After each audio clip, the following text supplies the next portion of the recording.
There's a vignette that Senator Kamala Harris likes to tell about her mother, Kamala Harris.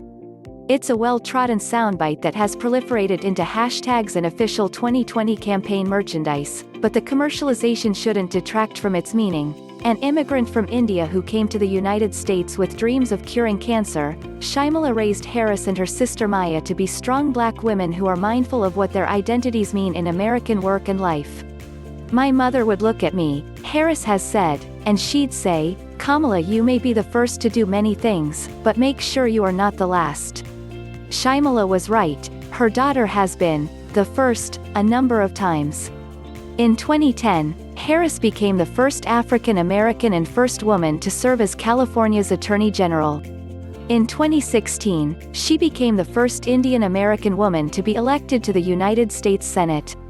In August of 2020, she became the first black woman and first Asian American woman to appear on the presidential ticket of a major political party.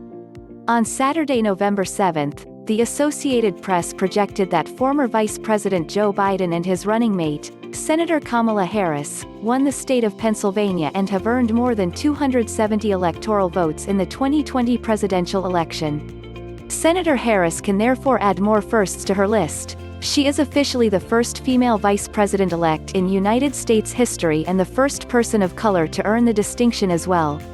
In her first public statement after the race was called a tweet, Harris didn't mention these firsts. "This election is about so much more than at Joe Biden or me," she said. "It's about the soul of America and our willingness to fight for it. We have a lot of work ahead of us.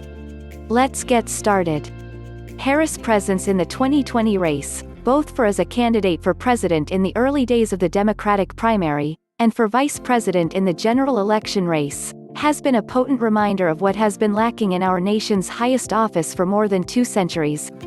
It's a kind of beautiful, full-circle moment for the story of America, because I think women, and more specifically black women, have done so much work, and are sort of the backbone of this country, without the acknowledgement of the work that we've done, says Alia Daniels, co-founder of the global queer digital media network Reverie. "And so I think being able to see someone who looks like me, in one of those positions, it's just a level of pride that I don't even know if I can fully express."